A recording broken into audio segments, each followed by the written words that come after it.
Good morning, everyone. Welcome to Springdale. I'm so excited to see this many people here today. It's exciting. We're being recorded today, so if you have questions, kind of speak loud so he can hear. Bathrooms are right across the hall here, refreshments in the back. Did everyone sign in and get their packets? Good. We're going to be using that. TESS face-to-face is usually 3 hours by itself, but we're going to throw in ethics as well, so we're going to kind of adjust the times.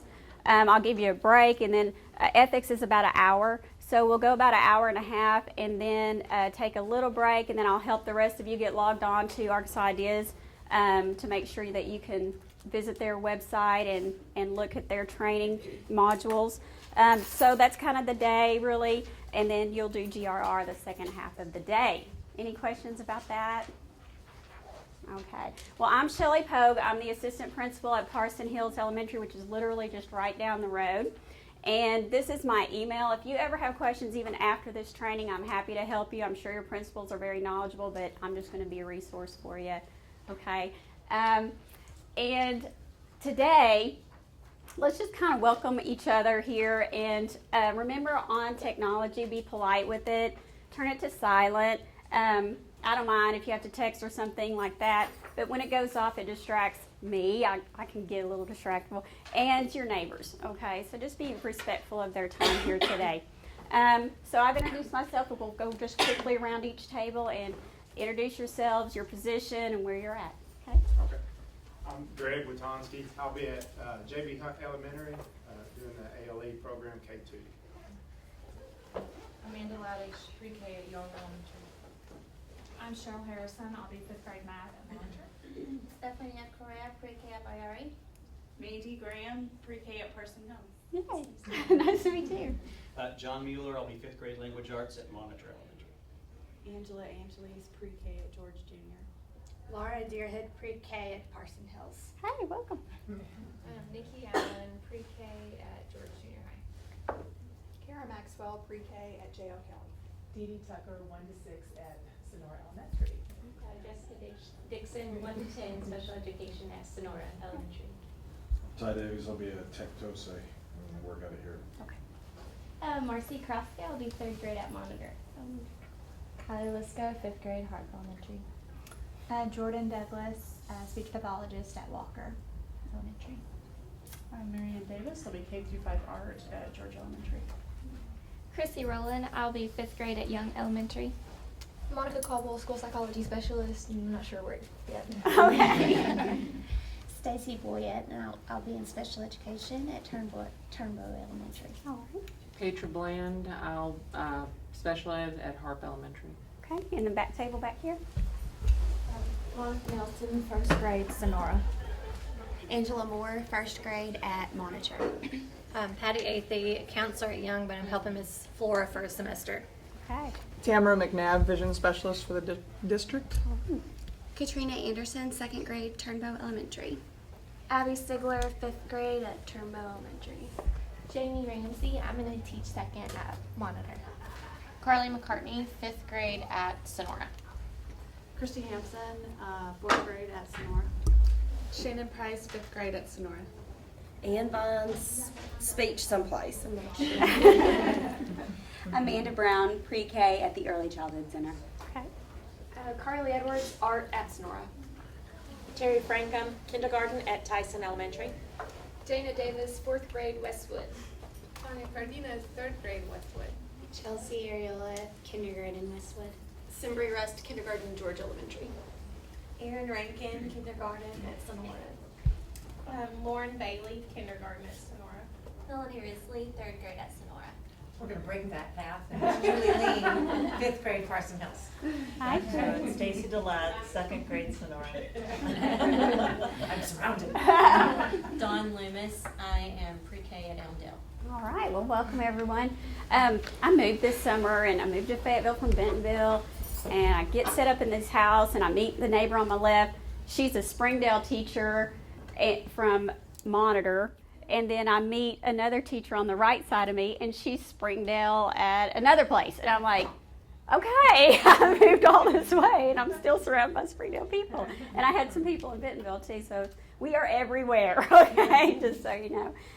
So today, let's look at this agenda really quick. I hope that you are in a spot where you can see a TV or the screen. We've welcomed each other. Our objectives for the training, we're basically going to go over the TESS rubric, the domains, how we get the teacher tracks, and then how you get additional training online. Okay. Also, you'll develop a PGP, personal growth plan, professional growth plan, but that'll be in conjunction with your principal. And is anyone familiar with the Danielson framework anyway from Pathwise? Okay, it's going to look very similar. So if you know that, you're going to be like, hey, I've heard of this. And that's probably a good thing. But if you haven't, Charlotte Danielson, I think it's, danielsongroup.org online. She'll have all her work on there, and you can kind of look at that for free. And especially all these domains are on there as well. You can download an app and make it easy. Okay? All right, so I'm going to kind of skip into...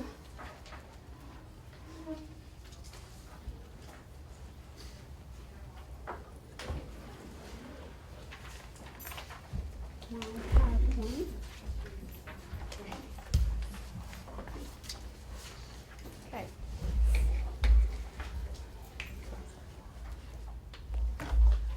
Oh, Lordy.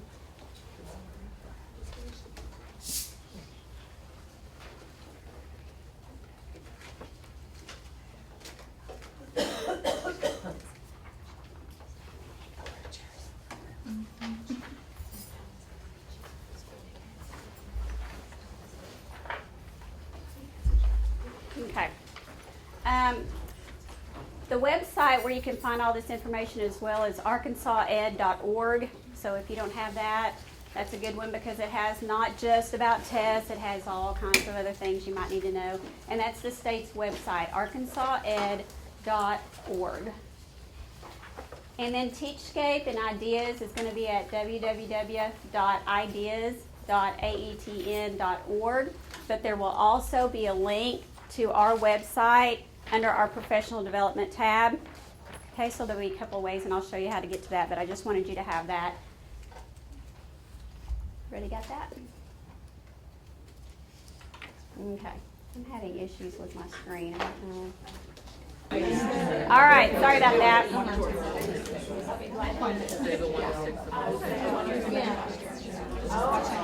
If you can read what's on the screen really quickly and then tell your neighbor what that means to you coming into Springdale. Thank you. Would some brave soul like to share what they talked about? Anyone? Come on, elementary people.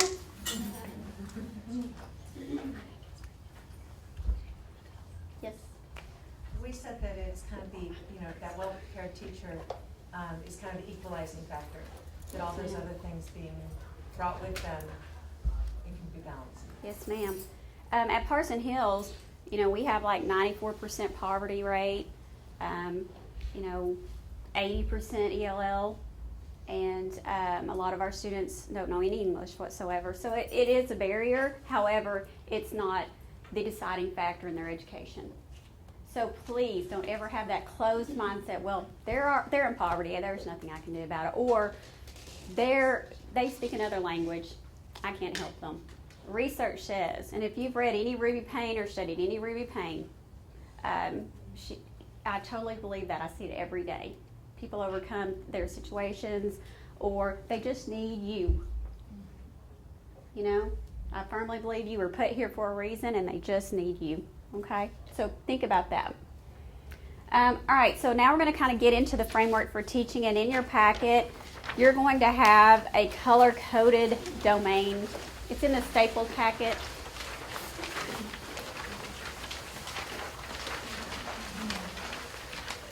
And when we think about our being well prepared, we need to think about all four of these areas.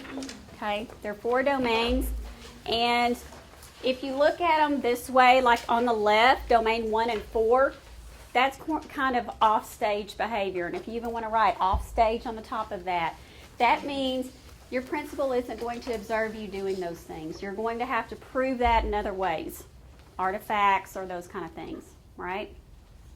You may have heard about this before, not sure. But on the right, that is more on-stage behavior. Your principal or assistant principal will observe you, and they will be looking for things that happen in your classroom that would go under each of these domains.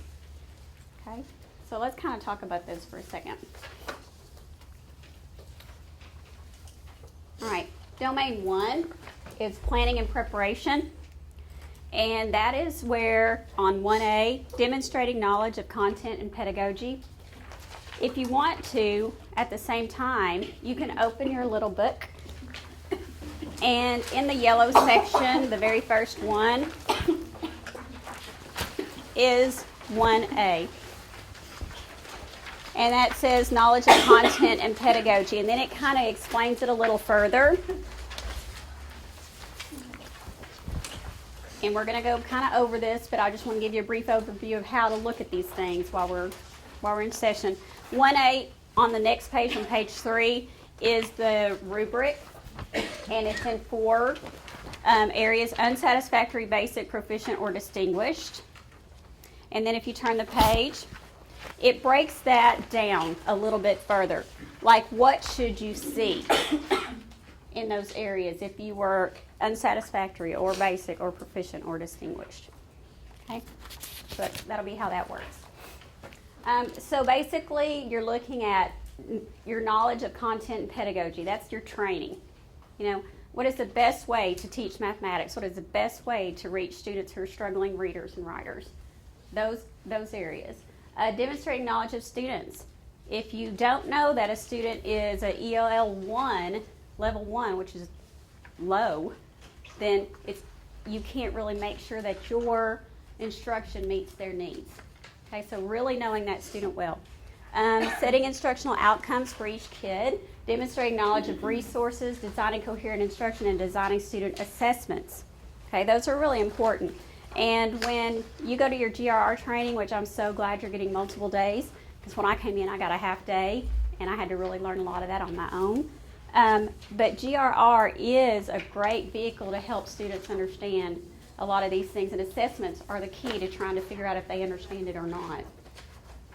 Okay, domain 2, the one next to that, the blue one, is classroom environment. Okay, and that is looking at making sure that you create an area or an atmosphere of respect and rapport, meaning between you and the students and student to student. Okay, so not letting students be rude to each other during a class and, oh, your answer's stupid, without correcting them. Okay, a student may say that, but when you correct them and show them the better way to say that, you know, if they didn't agree with their answer, they could have said blah, then that shows that you are empathetic to those kids' needs, that you are expecting that respect and rapport.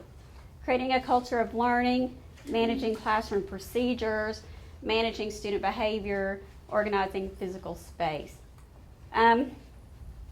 There's a guy named Harry Wong. He's old. But I'm telling you, that book called First Days of School for new teachers, grab it. It's a quick read. It really helps establish great classroom procedures from day 1. And you really can't start day 20. Okay?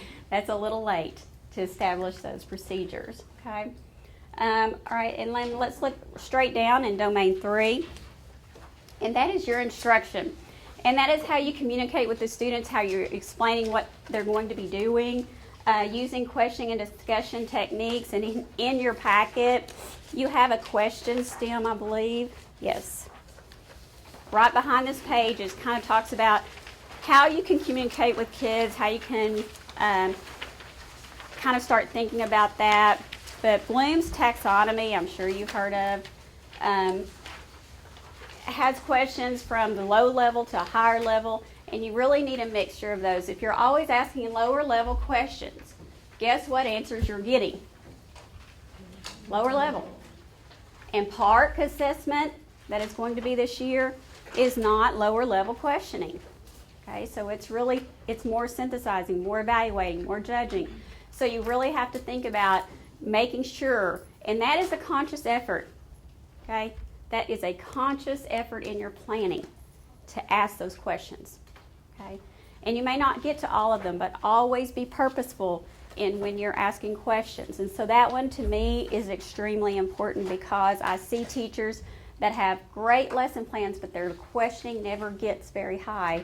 And so their students' work never really reaches a very high level, okay? Engaging students in learning. You can have the best lesson plan ever written, but if your students aren't engaged, they're not learning. And I don't mean engagement's different than compliance. Okay? Talk to your partner about the difference between engagement and compliance really quick for 1 minute. Go. Okay, finish that thought. And finish that sentence. Thank you. Somebody share with me and with the group what you thought difference between compliance and engagement is. That table went. Somebody over here maybe? Engagement, students make connections to, life or other curriculum content that you're working on. Compliance, we said they just are going through the motions. Teacher pleasers, just doing exactly what you're asking them to do, not going beyond. And so those teacher pleaser kids that usually get great grades, are they really engaged? Guess who's that up to? Who that is up to? You. So you're designing the lessons. You're figuring out, am I having them just be compliant or I'm really having them be engaged? And so as you grow as a teacher, you'll start asking yourself questions. At first you're like in survival mode. I remember those days. But to be a great professional and an excellent teacher, you're going to want to ask yourself these questions. And they're kind of tough. And I want to give you something for free right now.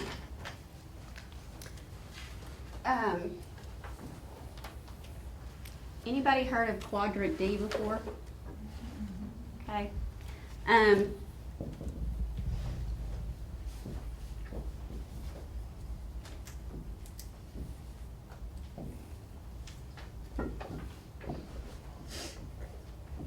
Okay.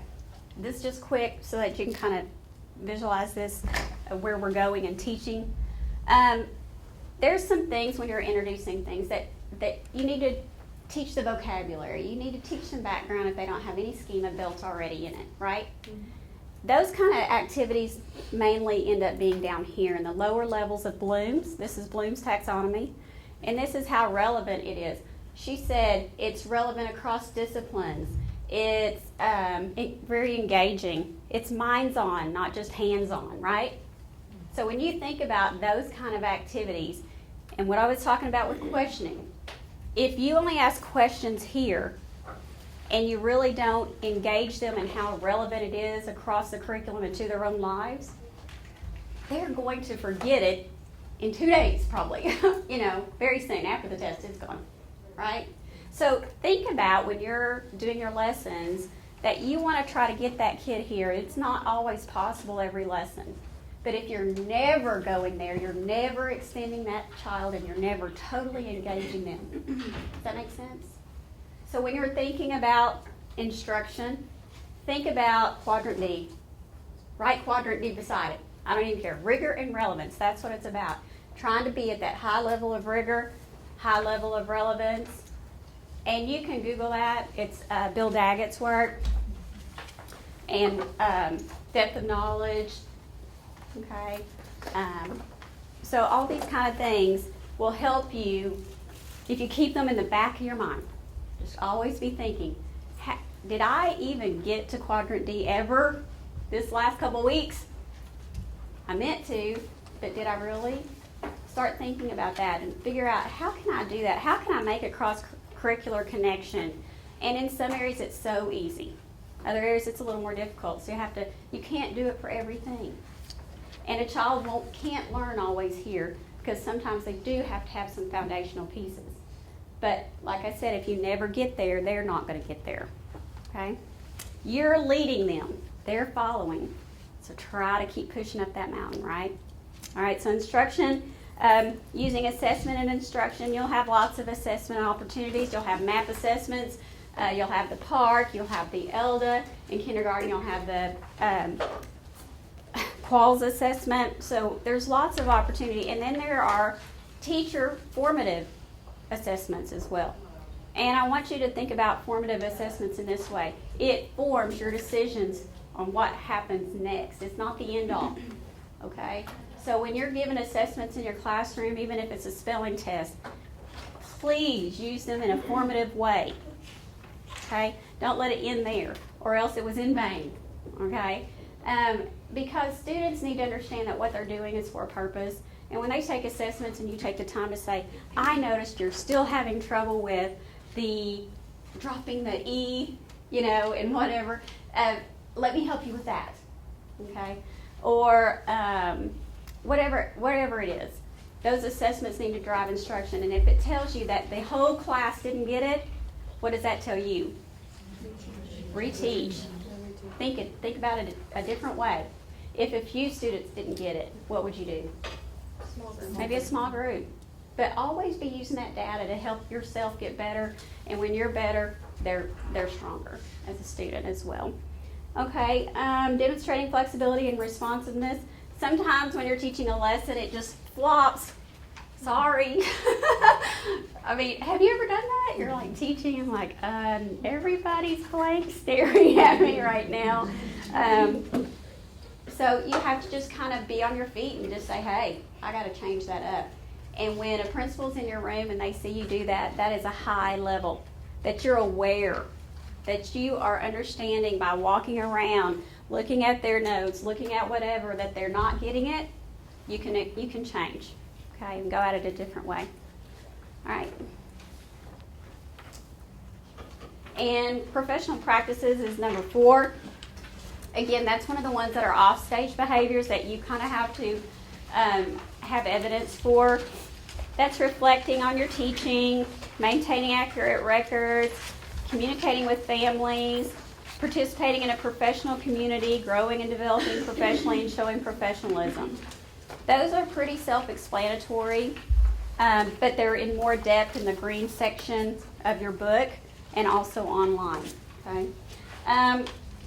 Right here in this professionalism, when we get into the ethics training, is probably the most violations in right there. And people lose their license because they're not showing professionalism. And we're going to go through that in a little bit. But keep this in mind that not only are these standards for our observations and our evaluations, but they're also for our license, to keep it, for our ethics. So any questions about just the contents of the domains? Okay. If a principal comes in to observe you, they might only see evidence for 2A, 2C, and 2E. That's okay. All right? They'll be in again. So they'll script what they see, and then they put that toward each one of these little components, and then they score it according to the rubric of what they saw. It can't be they score it to what they think you'll do next with it. It's what was happening right then. Okay? So, again, the levels of performance are going to be unsatisfactory, basic, proficient, and distinguished. If it's unsatisfactory, those are words, and you'll look in the rubric like not, no, not clear, unaware, doesn't respond, poor, not congruent. Basic is some, attempts to, moderate, uneven, inconsistent, rudimentary.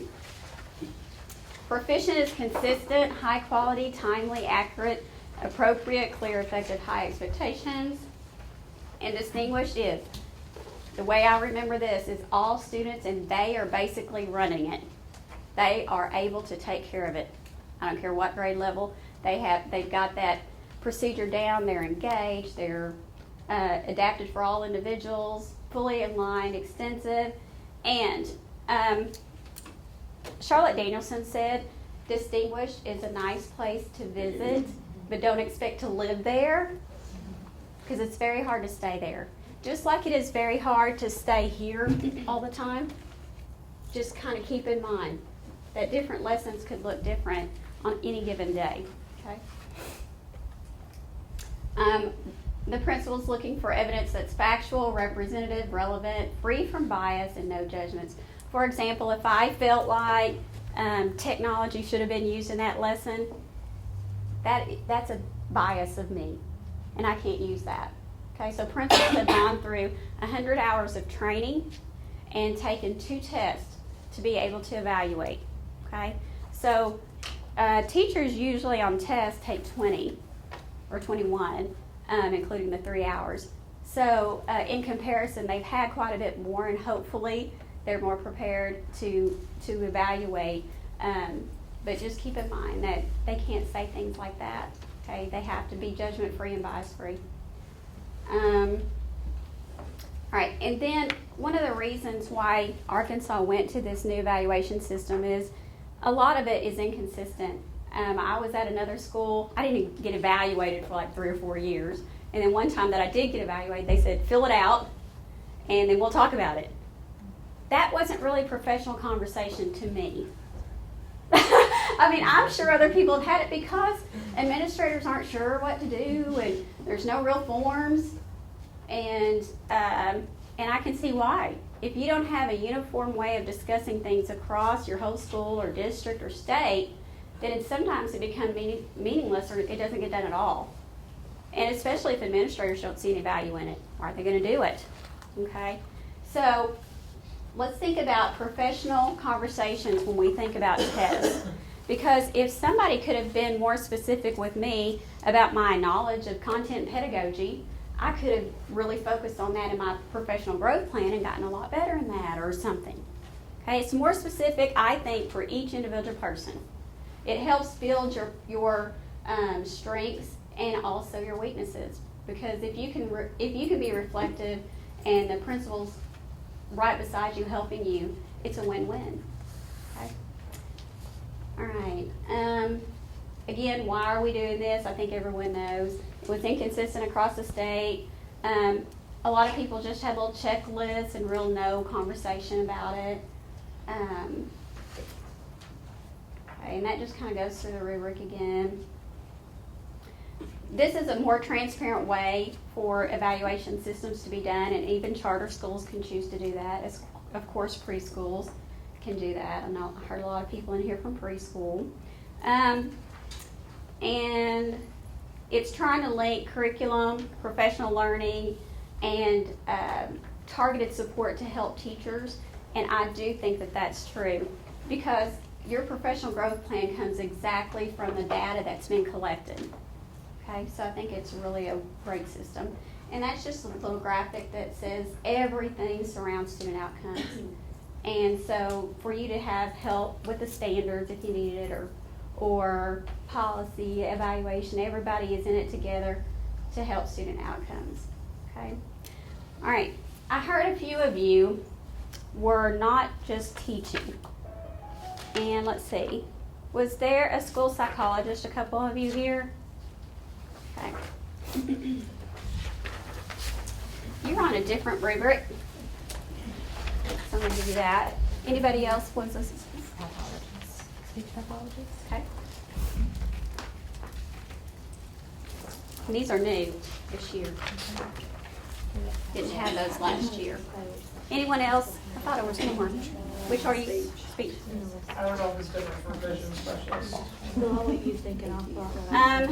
Vision specialist. I don't have a vision specialist. Let me check on that. Under what you'd be under. Yes, I do. You mind taking this back, Tucker? And again, these are online, but I just wanted you to have a copy of it because there are different rubrics. For example, the librarian, her work's a little bit different than a classroom teacher. A speech pathologist is different. School counselor, they're in charge of a lot more than just a classroom teacher. I mean, they're doing surveys to their parents. They're trying to develop programs based on data. So when we're looking at this, some people may have a little bit different rubric just because it's job specific. Okay. All right. Like I said, any administrator who evaluates teachers must pass certification tests. And those tests are like 6 hours long each. on the computer. And when I passed, I feel like I needed to have a party. I was like, this is bigger than my master's degree. I mean, geez. It was crazy. I would text my husband, I passed. I got a grade back. That's sad, isn't it? But it was that intense. That just tells you that training, that the principals have gone through is very rigorous. This talks about that in the 14-15 school year, it's full implementation of TESS. That's the school year we're in. That means every one of us, including me. I'm actually going to be on the lead side, which is very similar to TESS. But administrators are on leads, and teachers are on the TESS system. But everybody is going to be on it this year. Last year was kind of a pilot and a volunteer. But Springdale did. Anybody new coming in was automatically on TESS last year. And then we had several people that volunteered because they're like, I want to know right now, what it's like. So this is talking about the training that has to happen. I'm going to go through that a little bit faster.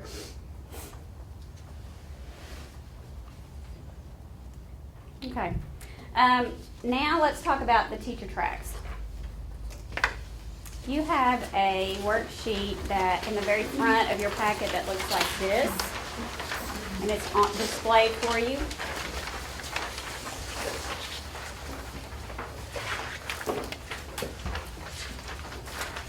All right. If you're new to Arkansas, or to Springdale, you could be a novice or probationary teacher, and down on the bottom, it has notes. A first-year teacher is both a novice and probationary teacher, both. Okay. Probationary teacher is a teacher who has not completed 3 consecutive or successive years of employment in the district or current employment. A teacher employed in a school district in Arkansas for 3 years will complete a probationary period. An employing school district by a majority vote of its directors provide for 1 additional year of probationary status if they need it. District policy is required to place all new employees incoming to the district from another district state on a 1-year probationary status. Okay. All right. So let's kind of look at all these 3 tracks. Track 1 at the very top, on the top left. You see it's got a blue line that shows you go from track 1 to track 2. So let's look at track 1. At the very bottom is year 1. And then you go to year 2 the next year, and then year 3 the next year, and then you move over that blue line to track 2. Year 1, 2, and 3 are all the same. You get all the formal observation, informal observations, PGP, growth components, collaborative PGP, and a summative evaluation. You have to get all of that in the school year, okay? Every year for 3 years. Then you move over to track 2. Then you go to 2A. 2A is the same thing, exact. Then this is where it changes. You go to 2B2 and then to 2B1, and then you cycle back up to the top of 2A. And so for the rest of your life, hopefully you're just in that 2A or track 2 continuum. Every 3 years you're going to be evaluated completely. All right? So let's look at 2A. If I was in 2A this year, I'm going to have everything. I'm going to have the formal observation, the pre and post conference. I'm going to have an informal observations, and I could have many of those. And that, again, that's when the principal's looking for domain 2 and 3. And then I'm going to have a PGP growth component based on that data and my own personal recommendations. I know I'm weak in classroom management, so I'm going to already add that on there. The principal may not have seen it, but I feel like I am. And then she or he may suggest something else for me to work on. Maybe my data came in and I really need to work on questioning. So I'm going to add that to my PGP. Then at the end, we're going to have a summative evaluation meeting, and all of the components are going to be reviewed. That means domain 1, 2, 3, and 4. All of it. Okay? Now, when I go to 2B2 the next school year, I'm going to only be working on a PGP. And that PGP can be the same PGP that I work on for 2 years. Okay? For 2B2 and 2B1. And those are called interim appraisals. That means that just in interim that I'm doing really well, and my principal and I have agreed I'm only going to work on these things, and that's what that principal is going to evaluate me on. They're going to see how is my classroom management. They're going to check how is my questioning. And that's really it. Now, however, if I come in and there's a brawl going on in my room, they're going to address that. But for the most part, there's going to be informal observations, just basically focusing on my PGP. Then we're going to develop a PGP together, and then an end of the year review on my PGP. And then we're kind of looking at next year's goals for PGP. Do they need to change? Hey, I got really good in classroom management. I want to add something else now. I still want to keep my questioning maybe. Okay. And so the next year, I'm in 2B1 track, and I'm using that PGP for that one more year. That's why it says 1 on it. Then the next school year, where do I go? 2A. And then I start that cycle again, and then when I'm in 2A, I get everything. Now let's say I'm in 2A and something's happening, classroom management's so weak, I'm having lots of problems, my teaching is not very good, my lesson plans are coming in late, something is wrong with me. That principal can put me into track 3. Let's look at track 3. That says intensive support status. I don't know, but I was from a school that ISS was not good, okay? That was called in-school suspension. So I kind of think of it like that. I don't know why my mind works that way, but that means that you're having a lot more intense support, and you're going to have a collaborative, intensive PGP, multiple formal and informal observations, frequent teacher and evaluator conferences, and it says the teacher may remain in this track for 2 semesters, and 2 additional semesters may be added if improvement is observed. But here's the kicker: if improvement is not observed, you cannot be reassigned the next year.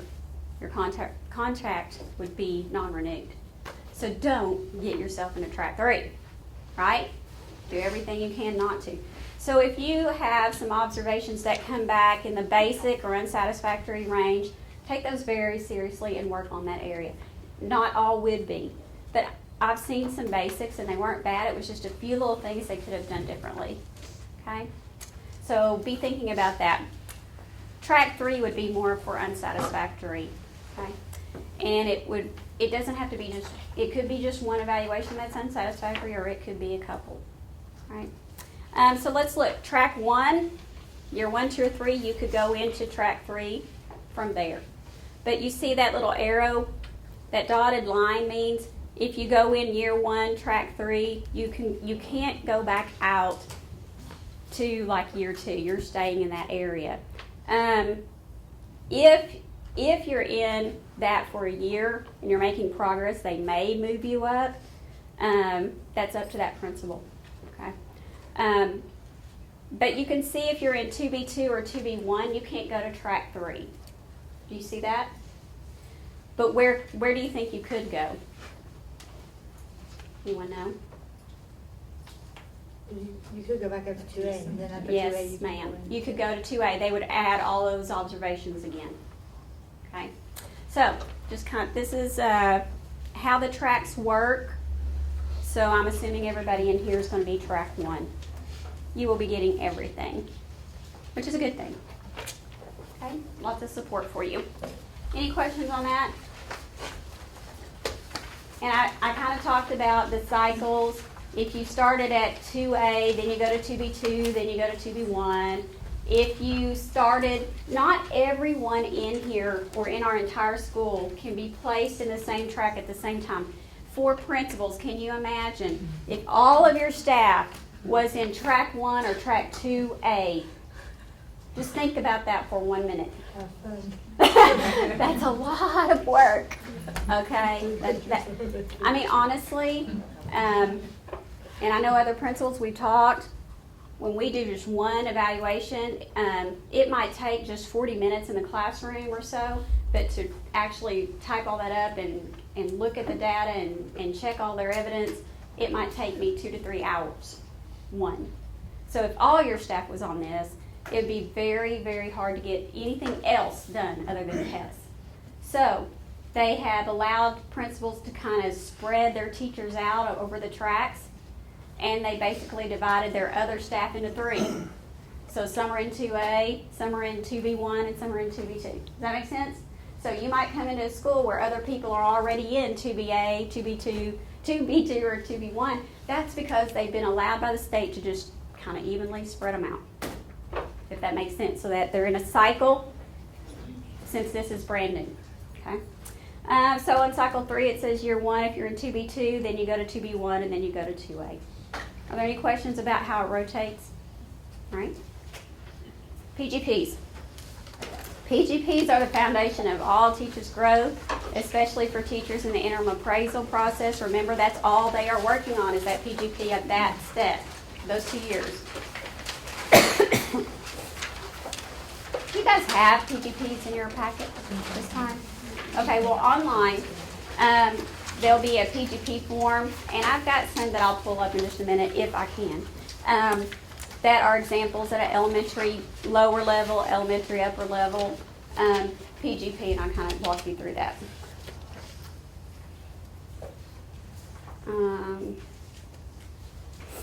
Again, the samples on the ADE website.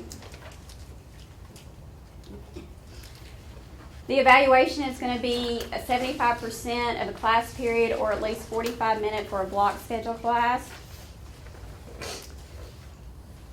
And a summative evaluation is every bit of these 22 components that we went over, kind of every bit of that. Summative means everything. Okay. So if you're in 2B1 and 2B2, will you do a summative? No, because you're just going to work on your PGP. So you might be doing like 3B and 2B or something. All right. Now, they have talked about a growth model, and they haven't finalized exactly, to my knowledge, what all that will entail. But has anyone heard about the growth model? Anyone? That basically says that if your kids don't make their expected growth, let's say you get them and they're in level whatever, and by the end they need them to grow so much %, and you don't do that for that kid or that group of kids, then you can't have distinguished overall. They won't let you. That's not in place yet because they haven't figured out how to calculate growth. I heard there's an art teacher, right? How are they going to calculate your growth? They haven't quite figured that out because we're taking a literacy and math assessment basically in the elementary. How does that fit with her? Who would she be tied to? Who scores? What classroom? So they're trying to make this more fair, and they're even talked about doing an art assessment.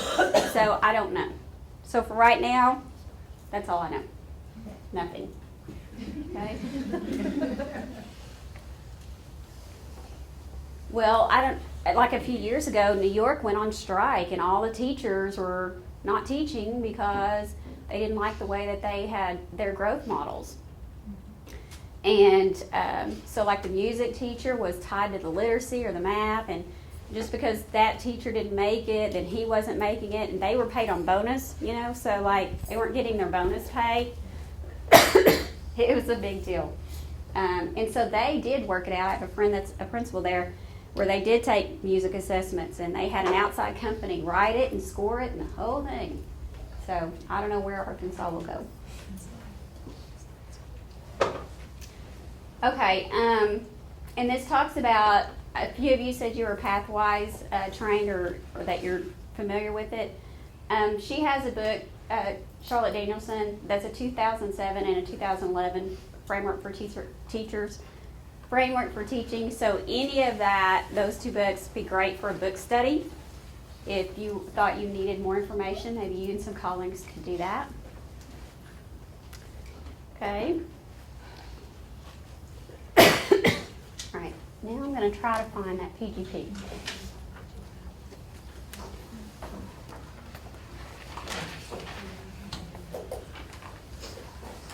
All right, here's a 5th grade sample. Let's just kind of look at it.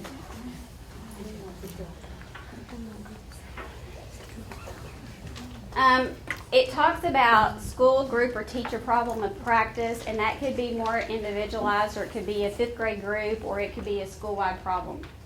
Okay? So when we're talking about a problem of practice, this one is talking about Arkansas benchmark scores, and that was their problem of practice right here. Then they have a SMART format, which is specific, measurable, attainable, realistic, and timely. And there's their goal. And they're using that goal to see if they've achieved their PGP. If you don't make that goal, it's not the end of the world. You can't see. Yeah, we're not seeing what you're seeing. What? Tech guy. All right. Finally, thanks to the tech guy, we figured out how to get this up here. I don't have these problems at Parson Hills. It's just so weird. This is a sample professional growth plan, and this is 5th grade. These are found online. All these examples are on that arkansased.org website I gave you earlier today, and you can visit there and get all kinds of samples. All right. So they talk about teacher problem of practice, and that might not just be a teacher. It could be the whole 5th grade. It could be the whole 2nd grade. It could be the whole, whatever. It could be the whole school needs to work on open response. But now that we have PARC, we'll get a new ball game going and figure that out. Okay. So next year, I'm sure all our PGPs might look a little different. Okay. And then we're going to write a goal that's in a SMART format. Are you guys familiar with SMART? It means that it needs to be specific, measurable, attainable, realistic, and timely, so that you've got all those components written in your goal. All right. And here's the framework for teaching the component and elements to be addressed.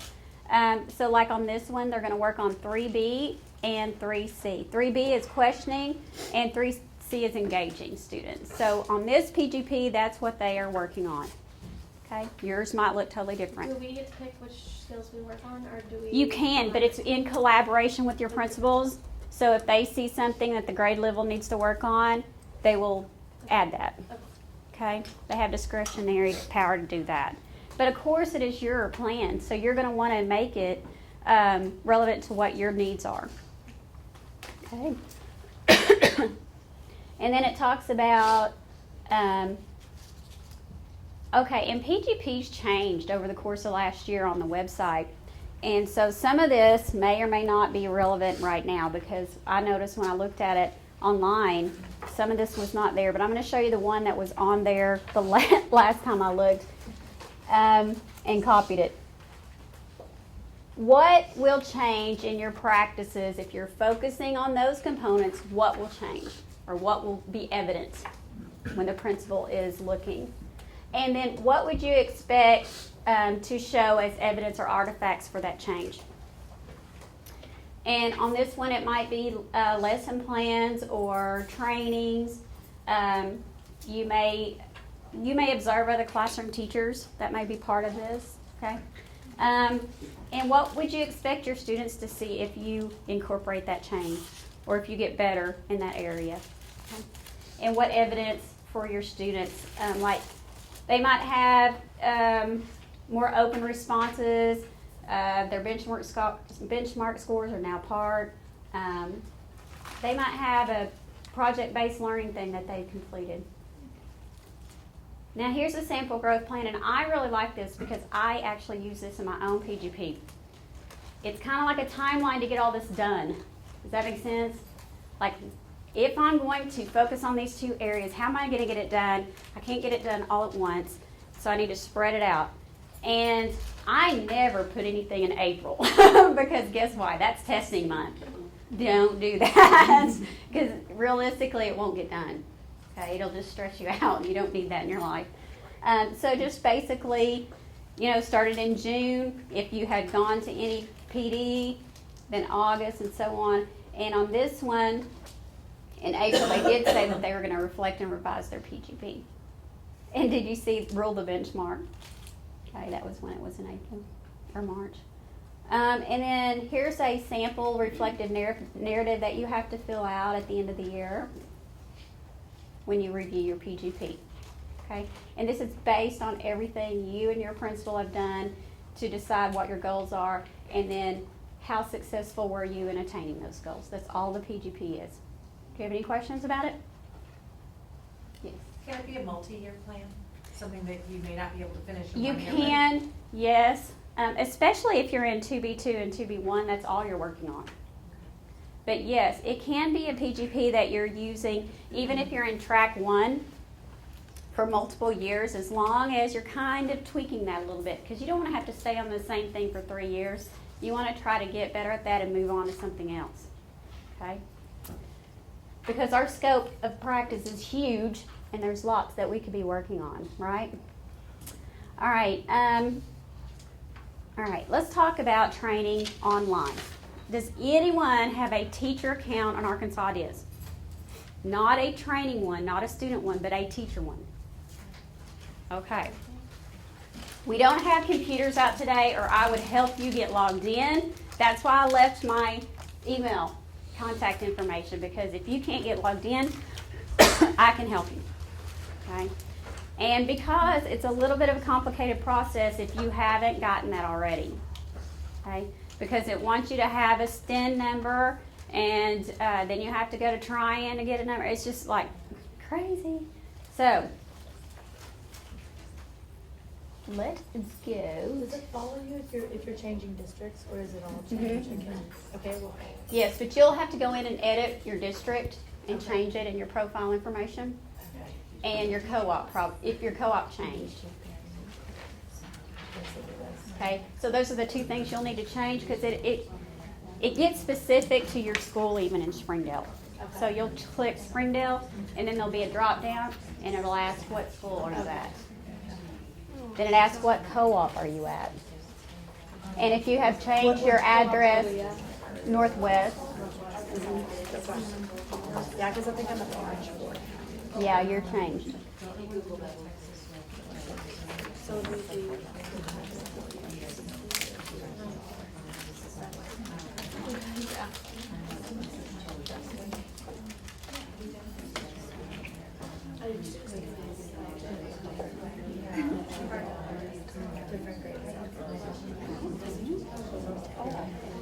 Okay.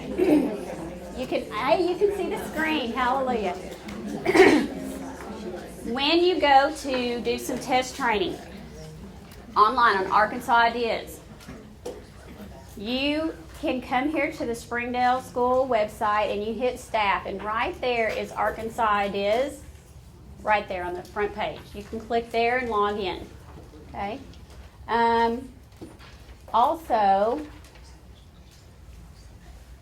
right here on the right, under staff, it says professional development. If you click there,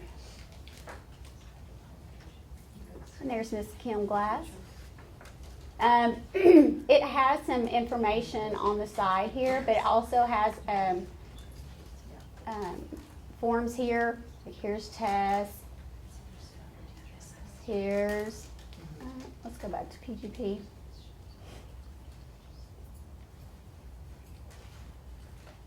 Nope, they don't have one here.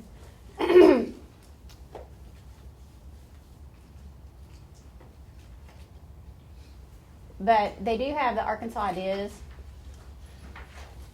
So you click on there, and without having your contact or your information, it's hard to put you in here. But let's see if we can just go to, she said it was, oh, Arkansas Ideas Help, right here. Arkansas Ideas Help. See that? And then this tells you exactly what to do. You go to that website, click on staff, log in, and then it says click here to watch a brief video on how to navigate the Ideas portal. And so this should walk you through it. You have to do licensed educator, create an account, a password. When you get into it, then you go to libraries. Okay, that's where the training is, and people don't tell you that. Libraries, and then resources, and then the very first one is TESS. Then click on TESS. Libraries, resources, TESS. TESS Why do you think it really isn't going to focus on 1 and 4 on the videos? Because they're off stage. Very good. So you're going to see videos of teachers teaching, but it's going to be in domains 2 and domains 3. Does that make sense? Because that's what the principal will see. Now there's other help for you in domains 1 and 4 as well, but it's all kind of, you read it and you go through each one, and I highly recommend, this is how you're evaluated. Why would you not want to know all you can about it? Okay? So if I were you, I would just say, I'm going to go through domain 1 this month. I'm going to go through domain 2 next month, and so on till you get them all done, and kind of space them out. It does take a long time, but it's so worth it. Especially those videos. I don't know if you've ever gone into classrooms and watched other people teach. That's how I learn the most. Even when I'm evaluating, I'm like, oh my gosh, that was the best idea ever. I'm writing that down right now. Do you guys see that? Yeah. We learn from each other. And so those videos are just like the next best thing. And it'll say this is a proficient or this is a basic. And then you have to it tells you why it was basic. Sometimes you may not agree. And that was the hard part about the test that we took, because they're all scenarios and all videos. And you have to judge them in all those areas. So the more you watch them, the better. And that resource is free to us for now. They said they already were going to take it offline, but they haven't. So that's why I say try to get on that and watch it. I don't know when they're going to. It's not my thing. I don't know. But right now it's free for us, and so I would highly recommend you kind of go with that. Okay, and if you need help, like I said, I'll help you get on there and get you an account set up. Because it is a little bit of a process if you don't have one, just to get on it the first time. But Arkansas Ideas, it has more than just TESS on it. Let's say you want to know how to embed a video into PowerPoint. Boom, you just click on it, it'll walk you right through it. Math, something in math, how to teach it. Boom, you can click on it. They've got all kinds of things. You know, we're supposed to be doing some dyslexia training. It's got that on there, a sample. Heat exhaustion for sports, concussion training. I mean, literally, it has so many things. So once you get an account, Arkansas history, a lot of us have to have that for our license renewal. It's on there online. Okay? So just keep that in mind, that when you're looking through there, there's a lot more than just that. Okay. So on the professional development website under Springdale is where you can get Arkansas Ideas help. Any questions? All right, let's take another quick break. I want you to spend a couple of minutes with a partner, and I want you to explain to them. Take turns. Somebody pick A, somebody pick partner B, and A goes first. And you share with each other what TESS is. If you were explaining it to a brand new person at your school or a colleague, what is TESS? And explain the components, the tracks, and take about 2 minutes each, okay? And then we'll kind of review at the end to kind of sum all that up. All right? Go. All right. This is so important. I want you to give yourself a pat on the back. You did it. Yay. TESS training is complete. All right. So what is the basic idea of TESS? Why are they even doing TESS? Somebody tell me. It's a little pop quiz. Put you under the fire a little bit. Yes. Well, it's a research-based program that's standardized across the Exactly. board to evaluate. Transparent. What your needs are. Not a one-size-fits-all, maybe. How many domains are there? 4. Which 2 are off stage? 1. Which are on stage? 2. What do you work on all year long? Oh my gosh, you guys could teach this! Oh, I'm recruiting you for next year, for sure. Okay, let's switch gears. Any questions actually about any part of that? Where do you get extra training? Do you have to set up an account first if you don't have one? And you know where to go? Where do you go to get help doing that? Springdale website. Springdale website under professional development. Okay. Or SPO. Okay. I am available. And that doesn't mean like even after school starts. I can help you after school one day or whatever. Okay? Not a problem. And I'm sure your principal can do that, but sometimes if they haven't done it themselves in a while, they're like, oh, I don't remember how to exactly do that. Do not restart. Okay. Good thing we have a paper copy. Plan B. Paper copy.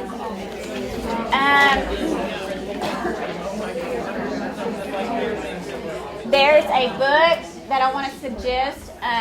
This has really nothing to do with this. It's just that I don't like presenting, just sitting and getting. But some of the stuff you just get thrown at you, okay? Sorry about that. But you should read it. It's called Sit and Get Doesn't Grow Dendrites. And it is a really good read, and it opened my eyes a lot. And we did a book study with the staff I had before, and I've seen her in person, and she's got lots of books. But that one was really good. Now I would suggest that. I don't know, Google it. Can't remember. But Sit and Get don't grow dendrites, I think, or something. But she's really good, and it's a lot about active involvement, engagement, and using both sides of the brain, and, those kind of things when you design your lessons. All right, while my computer decided to restart in the middle of all this, the Code of Ethics, again, on arkansased.org. arkansased.org. Right there, all the case studies, everything. Okay.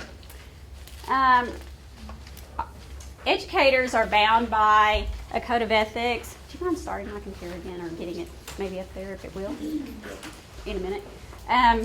So let's look at it. On page 2, it's Standard 1.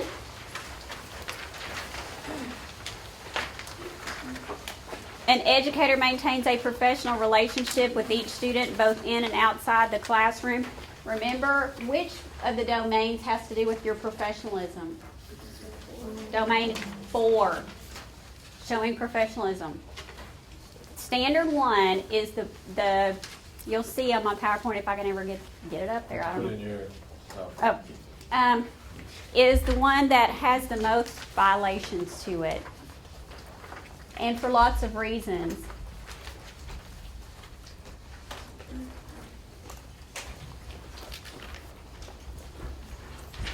Okay. Standard 2 is an educator maintains competence regarding your skills, knowledge, and dispositions relating to his or her organizational position, subject matter, and or pedagogical practice. For example, I heard the best analogy.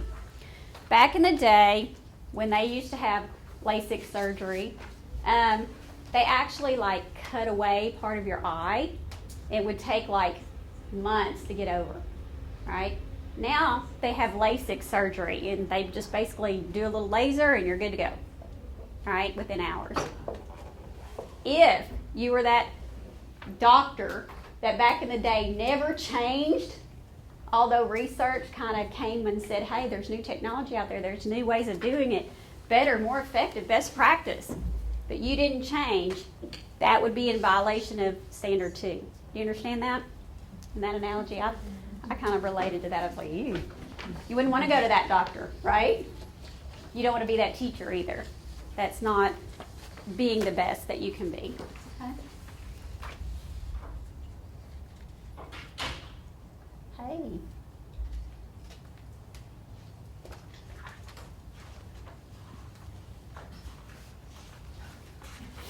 All right. Standard 3, an educator honestly fulfills reporting obligations associated with professional practices.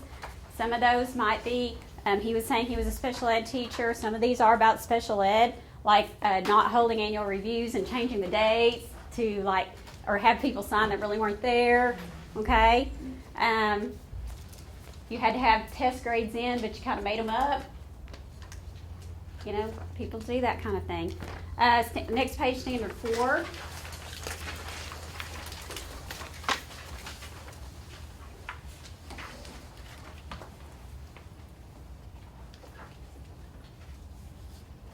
Okay. An educator entrusted with public funds and property honors that trust with honesty, responsible stewardship. And that even goes with like if you have little fundraisers or a kid gives you book money, okay, lunch money. An educator maintains integrity regarding the acceptance of any gratuity, gift, compensation, or favor that might impair or appear to influence professional decisions or actions, and shall refrain from using the educator's position for personal gain. Standard 6. An educator keeps in confidence secure standardized test material as well as information about students and colleagues obtained in the course of professional service unless disclosure serves a professional purpose or is allowed by law. Standard 7, an educator refrains from using, possessing, and or being under the influence of alcohol, tobacco, or unauthorized drugs while on school premises or at school-sponsored activities involving students. Now, then they revised a few of them. After several ethic violations were reported, and so they revised them. So on Old Standard 4 on page 5,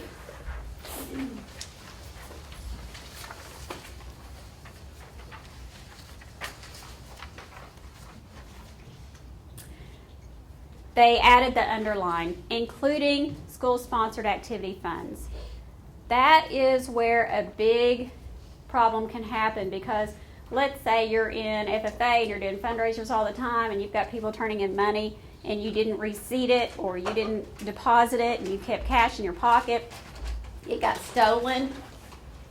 This actually happened in our school once. A person had some money left in their desk from collecting money and it all got stolen. Well, guess what? Teacher's responsible. All right? So just be really careful in making sure that all that stuff doesn't end up getting in your bank account. Okay? Make sure that you have a trail, receipts. Okay? Old Standard 6, they revised it by saying including standardized test materials and results. So like you can't share what a kid made on a test just randomly. Or what, now like if you said your school, yes, that's not identifying anybody particular. Those get published in the newspaper. But a specific child's test scores do not. And so you're not at liberty to share those unless it's relevant. Would it be relevant to share it with the speech pathologist? Yes. Okay. Would it be relevant to share it with the bus driver? No. Would it be relevant to share information about that child's medical needs with the bus driver? Yes. So that's where it talks about if it's allowed or professional purpose. Okay. And then Standard 7, they added the line or substances. Okay.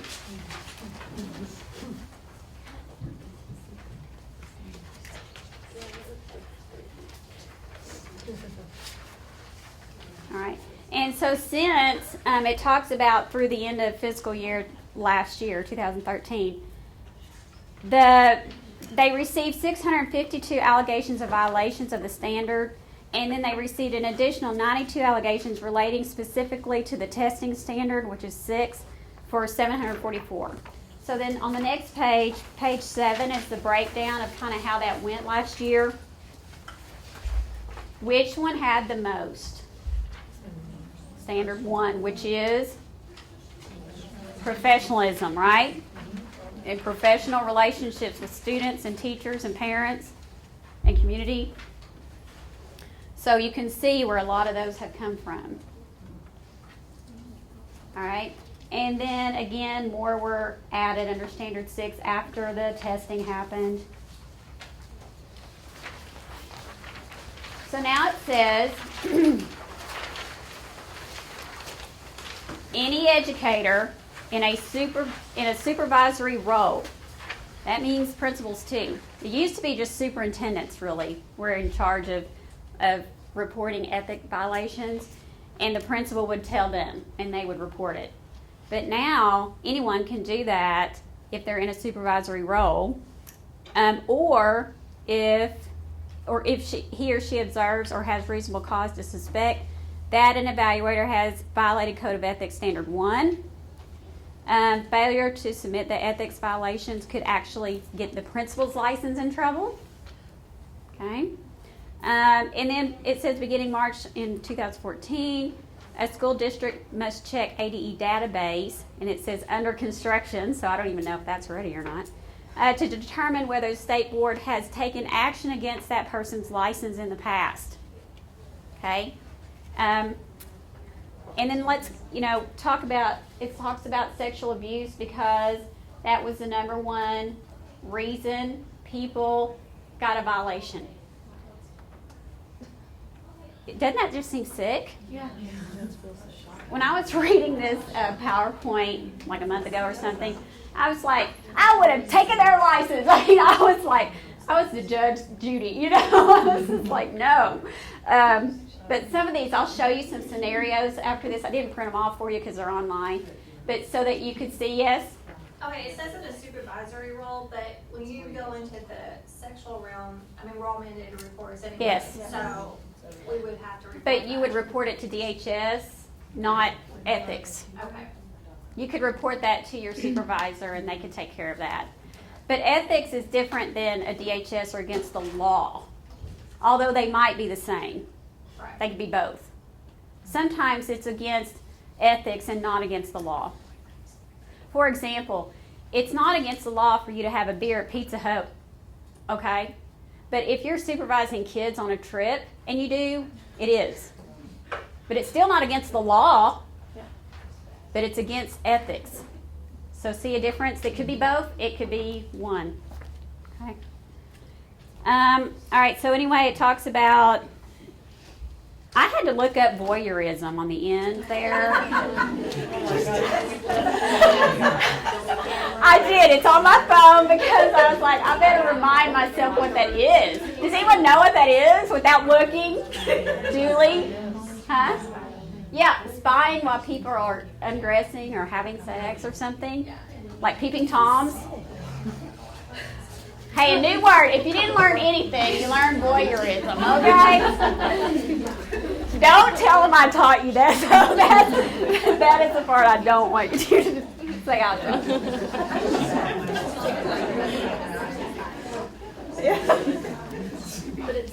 All right. So that's the end of your part, but if you can find a place to look up here, we're gonna run through some of these for a little while. Don't ask them what they've learned, okay? Goodbye.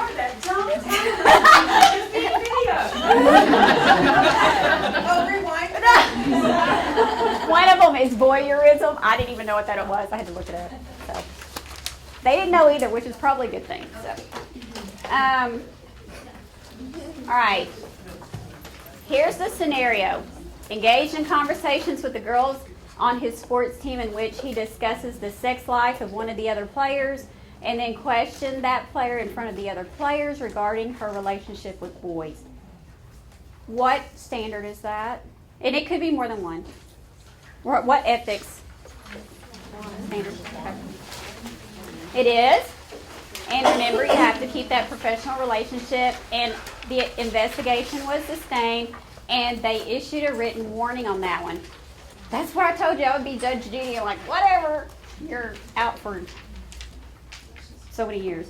All right. An educator exchanged text messages. You wouldn't believe how many text messages or Facebook messages people get in trouble with. I'm going to tell you right now, the school attorneys, if you go to any workshops, they say do not be friends with your students. And that means anyone that is a student at a high school, because students can be students up to the age of 21. They can stay in school, right? Let's say they've been retained a couple of years. They might be 20 before they graduate. They're an adult. But the law changed, and no longer are you protected if they're 18. Because they're still a student, and you will still lose your license forever in Arkansas. Okay? So there's a lot of that on there, and that's just my two. Don't do what you want to do. But I'm just saying to keep yourself away from trouble and any kind of issues.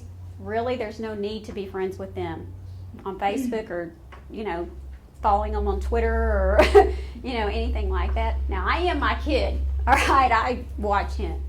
But as far as, friend, I won't even be friends with kids in another school that I left. I said, when you're an adult, we'll talk. But I'm friends maybe with their parents, okay? But when I'm texting, I text maybe a parent, but I won't text the kid at all for no reason. Now, we just came back from Kansas City on a basketball, my son's on this traveling team, and the coach texts the players and the moms or the dads and would say, send a group text, meeting at such and such at whatever time, blah, blah, blah. Okay? Is that okay? Yes. Yes. But when you start crossing the line, texting at midnight, is that okay? Even no matter what it said? No. So always keeping that in mind. All right, this one is talking about text messages with a 14-year-old female with her home life. All right, and they're trying to help. But is it appropriate? Who should they have been talking to? Huh? Counselor, parents, okay? So just keeping in mind, even though you're trying to help, sometimes it comes out wrong. On this one, they just issued a warning. This one is a coach. The only good thing about volleyball is watching the bleep in their booty shorts, and women are nothing but trouble. I found out the hard way when I caught my wife in bed with another man and almost killed them both. Wow. Issues. And these are real, okay? So that's the crazy part. And then this one only got a reprimand and a $50 fine. However, it's going to stay on their database. So if they do something else, that is on there too. And so that would just cause probably the next step to happen. Okay? That's what I said. I'd be Judge Judy on that. I'm like, no. You would hope. All right. This one, again, inappropriate comments. Let's see.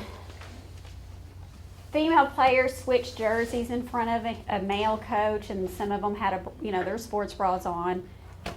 Felt uncomfortable. And that was a reprimand and $50. All right, this one, they said that they were humiliated, bullied, intimidated, ridiculed, embarrassed. The student, by questioning the students whether his pants were sagging, sent the student to the hallway and followed him there, had the student face away from him, raised his hands over his head, and then pulled his pants down to his knees. Told the student, now you're sagging, now go to the office and get a sagging slip and come back. That's standard one. They confirmed the allegation, and that was a reprimand as well, $50. This one grabbed the hair of two third-grade boys who were in horseplay and pulled their heads down to the side and then jerked their hair, leaving red marks on their scalp. That was $50 fine. Yeah, I'm telling you, I was like, ah! Now some of these I'm going to get through. I'm just going to kind of go through some of these.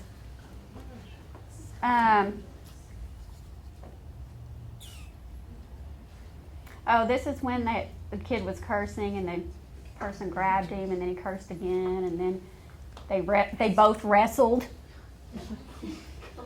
Now this one, the license was placed on probation for a period of 1 year and assessed a $75 fine. But the one before the pulling and hitting your head on the ground. This one is funny. Which one of you boys pooped on the slide? I know it was one of you. And then they made him. She made him clean it up. Reprimand and $50 fine. Physically assaulted an inmate. This is, the School of Corrections are also under these, and they also take the benchmark and those kind of things. And so, kind of going to go through those, but that was standard 1 and 3. And okay, asked the student if he would go to another student and attempted to buy or obtain some pills or drugs. There's some days you might feel like that, but don't do it, okay?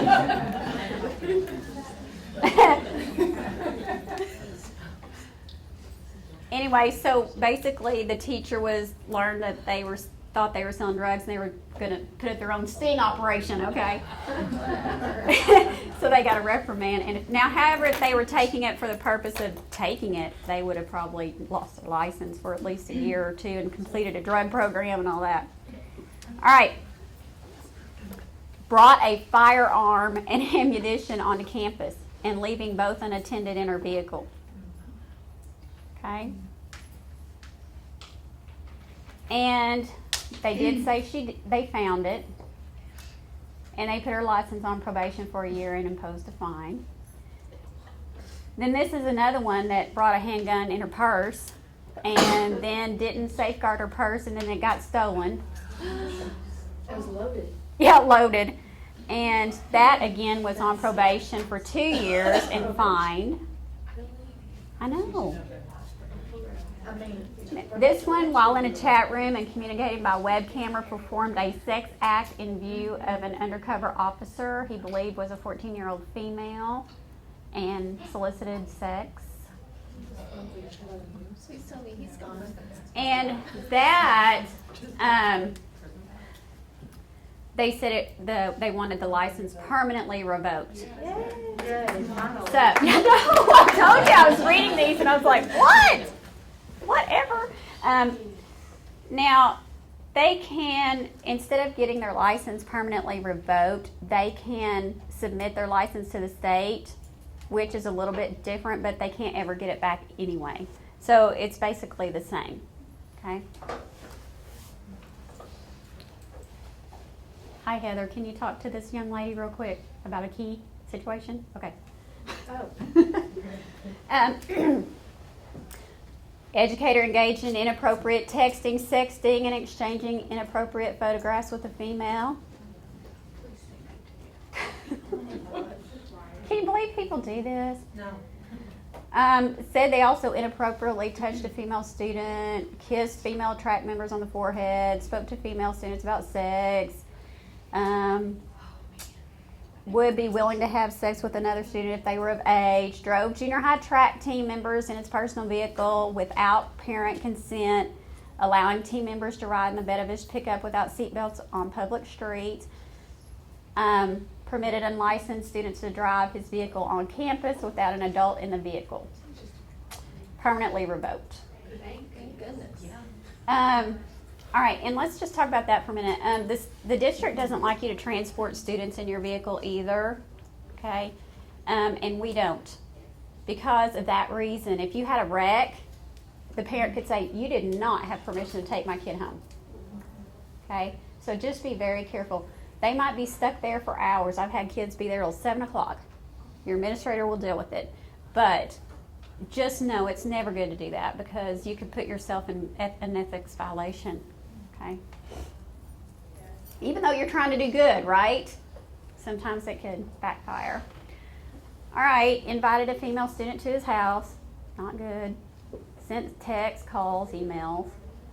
When you send messages, they're recorded. Don't put things in writing, and that goes with parent newsletters too. I've read newsletters where it's sounding kind of snotty. You can't take that back. So have a coworker read them or something and say, does that sound all right?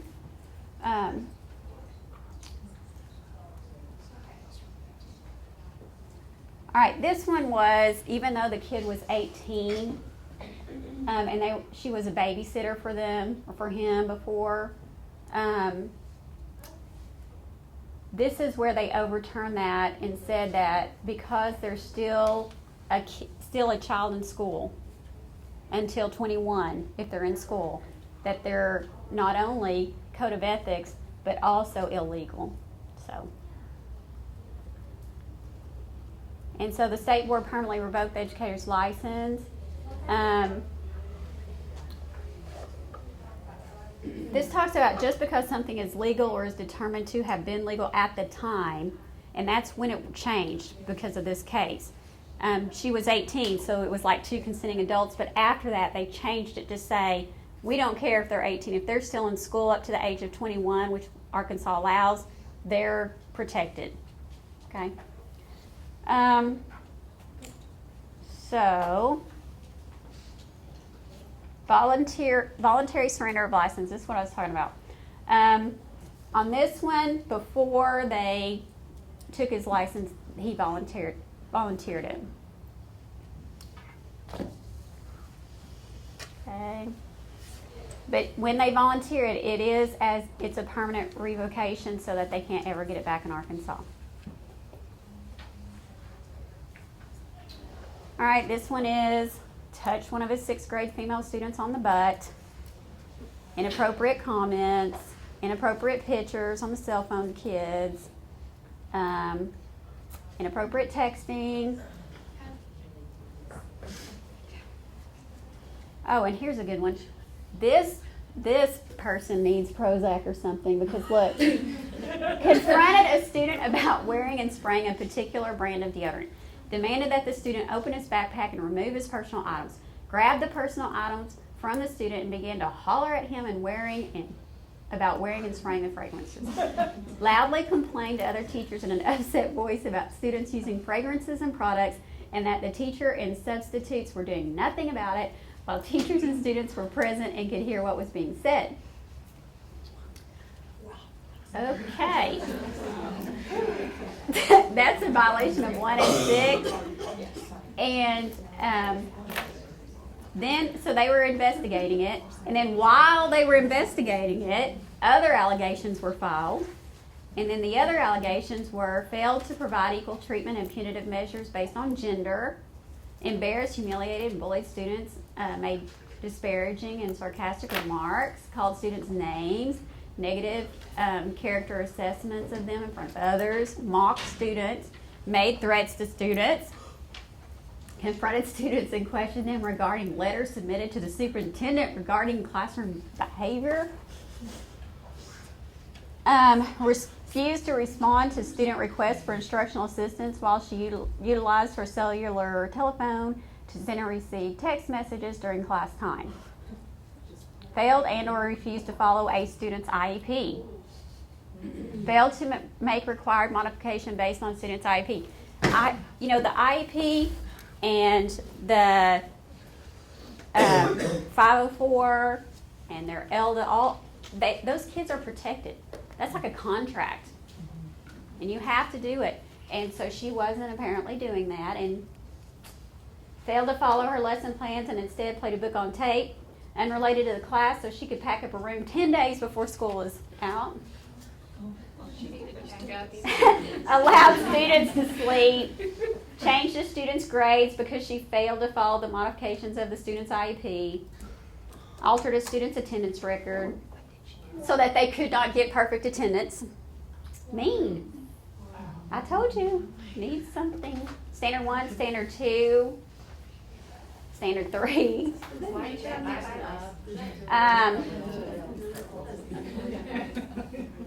All right, and then this is all she got. Probation for a year, and it's just a $75 fine. I know. But when they did the second one, all those second evaluation or second allegations, then they did revoke her license. But that's what I was saying. They kind of build. That first one was only a warning, basically, and a fine. The second time was like, no. Okay. Look at time. All right. Failed to provide therapy services required by students' IEP. Falsified Medicaid progress notes for therapy, which a lot of speech therapists know a lot about these kind of things. Standard 1 and 2. 3. They were substantiated. So the license was on probation for 2 years and assessed a $75 fine. Okay, this was crazy. Had a male student bring her a sex toys and creams catalog from his mother. Okay, Mary Kay, Avon, okay? Might be all right, but no, not sex toys and creams. Yeah, discussed him. How does this work? Can you just imagine that conversation? Oh, my Lord. Asked the male student for a condom. Took a sex quiz on a school computer while a female student was in the room and discussed sex and drugs in her presence. Sex jokes on her phone or his phone, I don't even know. Discussed sex life or her sex life in front of others. Had male students give her neck, shoulder, and back massages. used inappropriate language, played music with inappropriate lyrics, yelled at students, disrespectful to them. Requested a novice teacher to do a student observation but not to date it because it was past due. She needed to backdate it. Blank observation form again, don't date it. Delayed conferences until after she had a medical procedure, advising her aide that she'd be back to date the forms because the students were over 18 and don't know what they are signing. Completed annual review and reevaluations that were due in August during the following September. Standard 1, Standard 3. Oh, dang. Suspended for a year. So that means they can't teach for a year. All right, and they were given a fine. And then her license would be given back when she was released from her psychiatrist or treating psychologist. So they can't evoke those kind of things.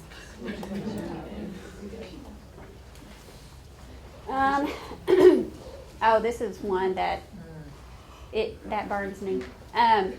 Told a kid that if he didn't know how to speak English, he should go back to Mexico.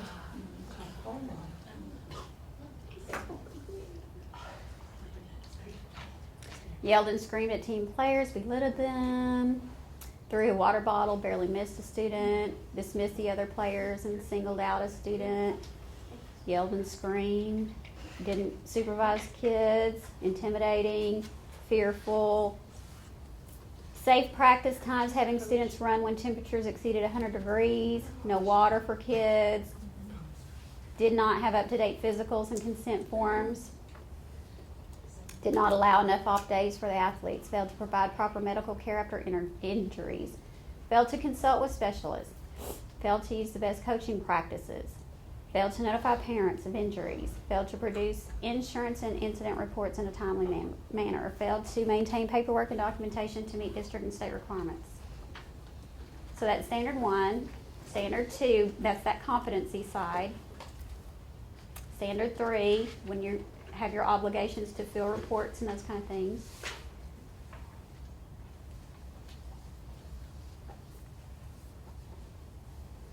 All right, the only thing that they didn't find was evidence for or against was being able to consult with a specialist, but all the rest was substantiated. And that was a reprimand, $50 fine. But then the second, they came in with some more things, and then they said that one license was suspended for 2 years and a fine. Falsely claimed that she had provided certain hours of required mentoring for novice educators.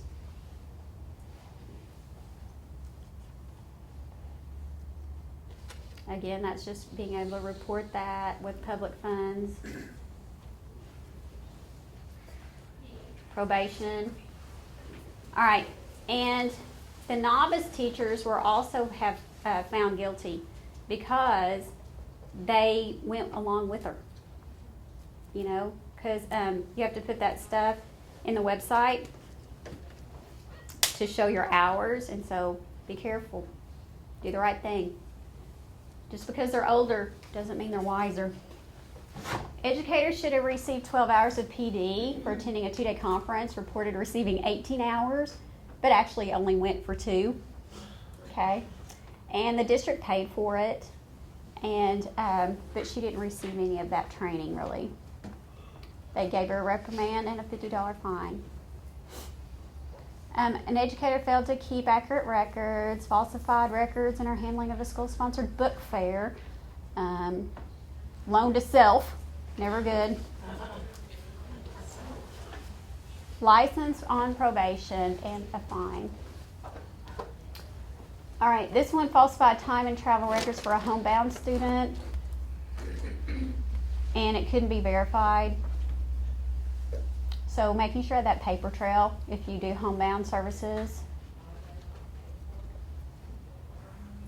Falsely signing paperwork that was in attendance at a special ed meeting when they really weren't there. Probation and fine. Took steps to create a portfolio for a special ed student in order to fraudulently manipulate the information in the portfolio. in that she asked the parent to send multiple changes of clothing for pictures to provide the impression that evaluations for the portfolio had occurred over multiple days during the assessment period. I can see somebody doing that. So they were placed on probation for a year and assessed a fine. Failed to take measures to protect the student after the educator learned that another educator had sent inappropriate text messages to the student and had kissed the student on school premises. Failed to comply with the state mandated reporting requirement after learning of a possible inappropriate relationship between the student and educator. That's standard 1 and 3. And they said what their defense was, they assumed that because the student and a parent were in the school office that it was being reported and steps were being taken to report it to Child Abuse Hotline. And they suspended the educator's license for a year and assessed the fine anyway, because that is your responsibility. If you know it, you have to report it. Okay? Doesn't mean they do anything about it. They might investigate it and decide they're just going to, file it or make a note of it, or they might actually say it's substantiated and act upon it. But it's your duty. You are not the judge and jury. You're just a reporter. Okay? And a lot of times it's better to err on the side of caution. If you're not sure, go ahead and report it. Okay? Your counselor or your principal will have the 800 number if you don't have it. This is another one about possible sex abuse occurring on school premises with a student to student.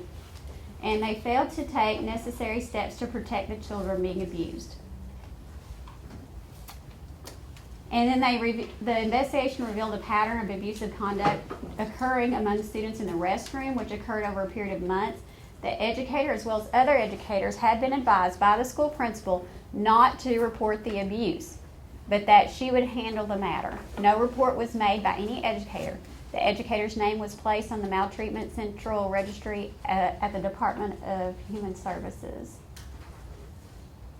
The state board suspended the educator's license until she was able to get it removed from the Central Registry, and then a fine. And the principal volunteered to surrender her license, which acts as a permanent revocation. So always do the right thing. If you're not sure, ask. But if it feels like you should report it, even if you've asked, and they said, no, don't worry about it, and you still feel like it needs to be reported, just report it. All they'll tell you is, sorry, we'll take note of it. We're not going to take it at this time. At least it's off your mind. And I would make a note. I would keep a log of when you called and who you called on and why. But make sure it's confidential and kept to yourself. Anything you write down, can be used as evidence in a court case later on too.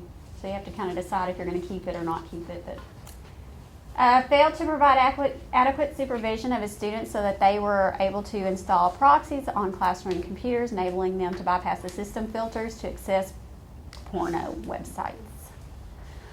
Allowed a student to utilize the educator's computer while logged in under the educator's password, resulting in the student installing the proxy. That's where there's a professional relationship that's been violated, and that you've been entrusted with public funds and things like your computers to take care of and not let kids get on or be unsupervised. Okay? Probation 2 years and a fine. This one is about superintendents. I'm really not going to go through that, but they are bound. We are all bound under ethics, even superintendents. Okay, principals, everyone. If you have a license, you're bound. Okay. Let's see if there's any others. This is Arkansas Correctional School again. I'm not really going to go through that. Let me see if there's any. I thought there was some pre-K ones in here.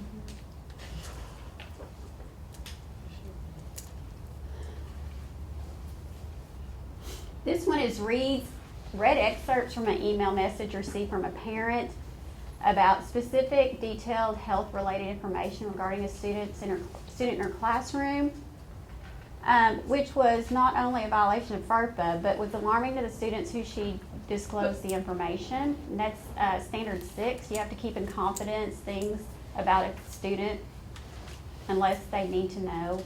It's professional purpose they have it. And that was, they got a written warning and was ordered to receive the FERPA training again. This one has a special education student that they asked if he was supposed to have an aide. The kid said, I don't know. And then the educator read a message aloud in front of the class, which had been sent to him on his phone concerning the student and his needs. And that was a reprimand and $50. And that's when you keep in confidence things that you don't need to be sharing to kids. An educator had early access to sight reading assessments and provided them to her music students in advance of the competition in order to give her students an unfair advantage over others against whom her students were competing. Probation and a fine. An educator, without thinking, revealed the topic for the writing test prompt from the benchmark on her personal Facebook account. That was a warning. An educator gave hints to students regarding problems they were struggling with as she passed by them. Read 2 or 3 definitions of terms the students did not know from the geometry book and ran her fingers across several questions and answers on students' tests. That was a reprimand and a $50 fine. Educator allowed students to utilize their textbooks in completing an exam, allowed students to assist each other with answers while taking the exam, and provided answers to students during the exam. Probation 2 years and a fine. Educator looked at student's test and told student that she needed to read this again, prompting the student to fix her answers when requested to erase an answer by the student. Told the student, no, I'm not going to erase that, trust me, you're okay. Looked at the students' test booklets after the reading section and told them to look at a particular page again, failed to cover items on the classroom walls, and access the internet on her cellular telephone during tests, and showed the monitor a current news article.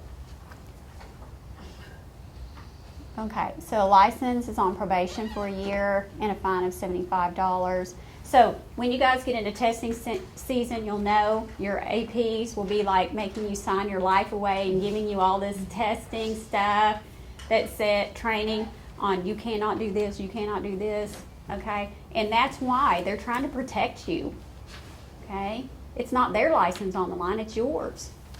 So believe me, a lot of times when principals or APs are trying to help you like that, listen to them. They're trying to keep you out of trouble. Was in possession of an unauthorized prescription-controlled substance on school premises. And that's standard 7. And it showed that the educator had removed a prescription drug from another educator's purse without permission and used it. And then the other educator had previously provided the drug to the educator on occasion. So the state board issued the educator a written reprimand and a $50 fine. Here's one. The educator arrived at school under the influence of alcohol and/or drugs. When questioned by the principal, advised she was on new medication and produced several drugs she allegedly had taken. She consented to a search of her car where the principal and SRO, security resource officer, school resource officer, found an empty beer can and a receipt showing a purchase of the beer and a bottle of whiskey at 7:19 a.m. that morning. She must have been dreading that day, I don't know. When asked by the principal in the school office about the whiskey, pulled the bottle out from her purse. Now, I had a 5th grader bring a bottle of whiskey in his lunchbox one time, and that's all he brought. And I thought that was bad, but it's kind of similar. All right. Probably didn't know. The investigation further revealed that the educator had a prior incident involving being under the influence of alcohol at another school. And suspended for 2 years, the license, fine, and then they had to be released from a licensed counselor, psychologist, psychiatrist, or clinical social worker whose practice or specialization is in drug and alcohol treatment. that the educator had established a pattern of compliance with treatment. Because, you know, you can order it, and if they don't do it, that's a whole nother thing. And so they said if you don't do it, you don't get your license back. And then they had to make sure that they were able to do the responsibilities of returning to full-time employment in classroom without jeopardizing students. You know, my thing is always do no harm, right? Do no harm to kids. That means educationally, right? If you know that lesson stinks, do it again. Do it better, you know? While on school-sponsored trip, oh, this is the one I was talking about, and responsible for students on his team, an educator drank alcohol in the presence of students and their parents, and while the students were under his supervision, failed to prevent them from consuming alcohol at their hotel. Haven't you heard of that before in the news? I have. A license on probation for 2 years and a fine. Oops, questions? I guess that's it. All right, so basically, those are just a rundown of things that could happen and that have happened recently. To me, it's alarming that the professionalism is the one that gets tagged the most in the ethics violations. And of course, the testing one, I can see why, because it's such a high pressure exam that some people might feel forced to do something like that. But I want you to just feel comfortable to know that we're all in this together. We're all a team. And so we all want to make sure each other succeeds. And we don't ever single one person out. Your class stinks. No, it's our problem. Okay, so we'll fix it. Or they're doing great. Let's celebrate them and share what they're doing. Okay, so ethics, how many standards are there? 7. I want you to talk to your partner quickly about what each of the 7 are. Really quick to review. And then we'll kind of come back together in about 2 minutes, 2 to 3 minutes.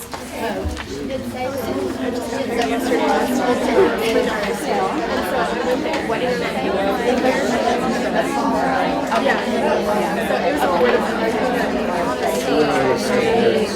What did you say about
It's one thing when you can sneak in and sit at the back, and it's another thing when you gotta like sneak your way and everybody sees your like that's fun. And I'm also gonna turn my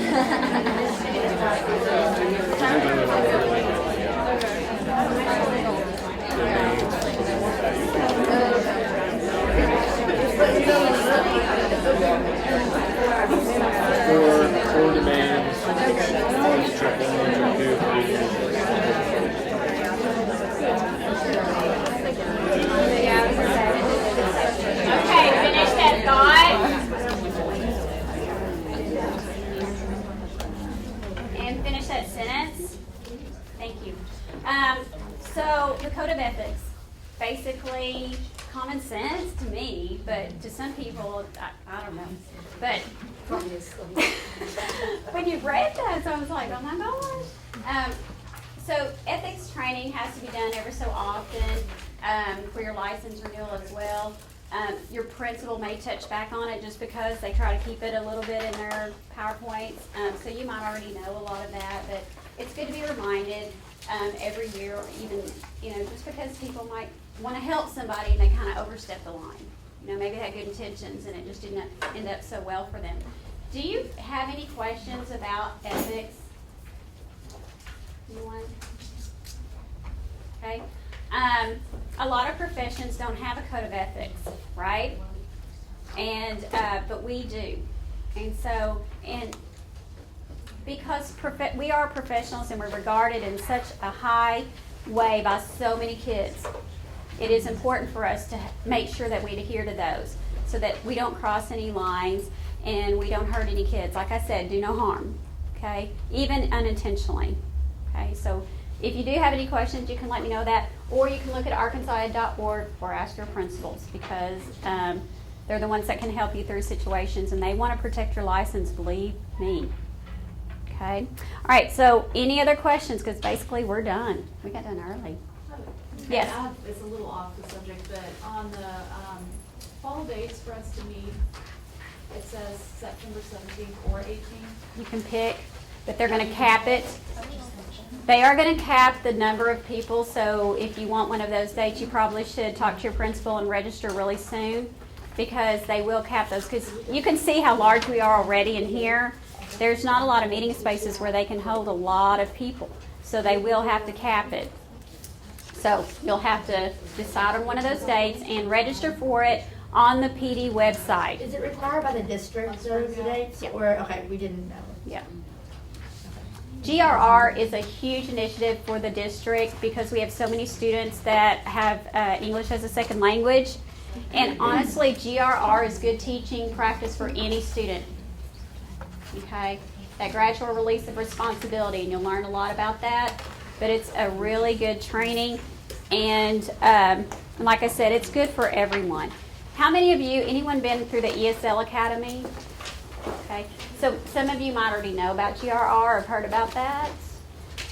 So this will be a review for you. But the district does like the teachers and administrators to get an ESL endorsement because of the high population of students with ESL. Okay. And like I said, it's good teaching. Even ESL Academy is good teaching for everyone. It's just a basic best practice, really. Keeps you current on up-to-date stuff, too. All right. Any other questions about anything, really? Kind of open it up for you. All right. Well, I hope you enjoyed your moment. I'm so sorry what didn't get. I promise. I hate that myself, but some of this you just have to throw at you and get it covered. But if you do have questions, I'm going to stay, and if you want me to try to walk you through getting registered for TESS on ideas, I can help do that. Your next thing is at 12 o'clock, and I believe you just stay in this room, and I move actually, and then you'll do GRR. Okay? Any questions? All right. Thank you guys. Appreciate you very much.